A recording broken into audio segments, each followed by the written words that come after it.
6 मास आपण बिना इनकम रे चली पारिबे तो ये सबुठ गोटे इंपोर्टेंट क्वेश्चन आपण हिसाब करदेवे जे मासकू आपनकर केतिकी टंका खर्च होउची ताकू 6 रे गुणी देबे जेतिकी अमाउंट हबो आपनको सेतिकी अमाउंट गोटे इमरजेंसी फंड हिसाब रे रखिया पड़िबो।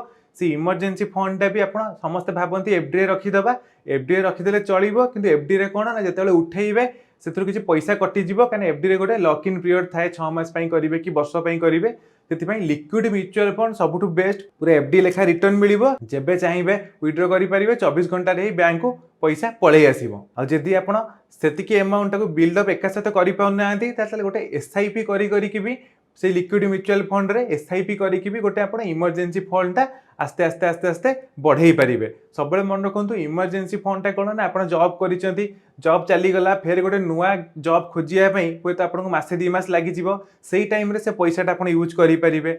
इमरजेंसी किसी आसिला हेल्थ इमरजेंसी आप यूज करेंगे। हठात कि आपंकर गाड़ी खराब हो गला गाड़ी रिपेयर न कले आप जॉब को जापरेनि कि बिजनेस करें से सब जिनस इमरजेंसी फंड टा यूज हम। इमरजेंसी फंड टाक जमा अलगा किसी लग्जरी जिनस खर्च करदेवेनि समस्त को गोटे निहाती इमरजेंसी फंड दरकार। तो आपण पाखे इमरजेंसी फंड अच्छी ना नहीं सी भी 6 मासर कमेंट जनातु।